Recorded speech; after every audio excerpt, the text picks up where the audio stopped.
அனைவருக்கும் வணக்கம். இன்று நாம் பார்க்க இருக்கக்கூடிய முத்திரையின் பெயர் ஞான முத்திரை அல்லது இதை சின் முத்திரை என்றும் கூறுவார்கள்.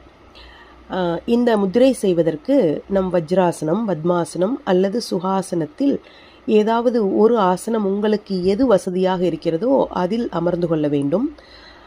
எப்பொழுதும் போல முதுகுத்தண்டு, கழுத்து, தலை மூன்றும் நேராக இருக்க வேண்டும். உங்களுடைய முழங்கால் மீது 2 கைகளையும் உள்ளங்கை மேல் நோக்கி இருக்குமாறு வைத்துக்கொண்டு கட்டை விரல் மற்றும் ஆட்காட்டி விரல் இவற்றின் நுனிகளை இணைத்து இங்கு காட்டியுள்ளபடி லேசாக அழுத்த வேண்டும். மற்ற 3 விரல்களும் நேராக இருக்குமாறு வைத்து கொள்ள வேண்டும். சுமார் 5 நிமிடங்கள் 2 கைகளிலும் இந்த முத்திரையை தினமும் 2 முறை செய்யலாம். இதனால் வரக்கூடிய பலன் என்ன அப்படின்னு பார்த்தீங்கன்னா, நம்மளுடைய கோபம் குறையும், சோம்பல் மறையும், உடல் புத்துணர்ச்சி பெற்று அமைதி அடையும், ஆழ்ந்த உறக்கம் வரும். நன்றி, வணக்கம்.